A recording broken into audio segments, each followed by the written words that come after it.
Komodo dragon या जिसे Komodo monitor भी कहते हैं, एक विशाल छिपकली की प्रजाति है जो इंडोनेशियाई द्वीप कोमोडो, रिंका, फ्लोरेस, गीली मोटांग और गीली दासमी में पाई जाती है। यह एक मॉनिटर छिपकली की प्रजाति गिरगिट है।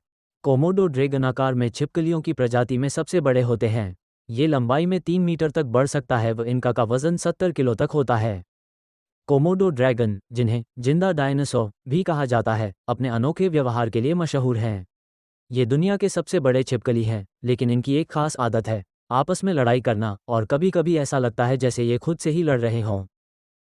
कोमोडो ड्रैगन के नर आमतौर पर मादा को जीतने के लिए एक दूसरे से भिड़ते हैं, लेकिन कभी-कभी वे अपनी ही परछाई या खुद को देखकर हमला करने लगते हैं।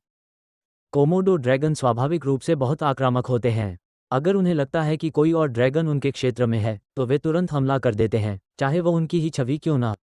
ये अपने शिकार को पकड़ने के लिए घातक तकनीक का उपयोग करते हैं। जब वे अपनी ही परछाई या प्रतिबिंब देखते हैं, तो भ्रमित होकर उसे शिकार समझ बैठते हैं। प्रजनन के समय उनके शरीर में हार्मोन्स का स्तर बढ़ जाता है, जिससे वे बेहद आक्रामक हो जाते हैं। इस समय वे अपने आप को भी प्रतिद्वंद्वी मान सकते हैं। कोमोडो ड्रैगन अपनी पूंछ और नुकीले दांतों का इस्तेमाल करते हैं। वे अपने शक्तिशाली जबड़े से काटते हैं और पंजों से वार करते हैं। कई बार लड़ाई इतनी खतरनाक हो जाती है कि घायल ड्रैगन हफ्तों तक ठीक नहीं हो पाता। अगर कोई कोमोडो ड्रैगन खुद से या अपनी परछाई से लड़ाई करता है, तो वह जल्दी ही थककर रुक जाता है। लेकिन अगर ये लड़ाई किसी असली प्रतिद्वंद्वी के साथ हो, तो इसमें गंभीर चोटें आ सकती हैं। कोमोडो ड्रैगन का लार जहरीली होती है। इसमें ऐसे बैक्टीरिया और विष होते हैं जो शिकार को धीरे धीरे मार देते हैं।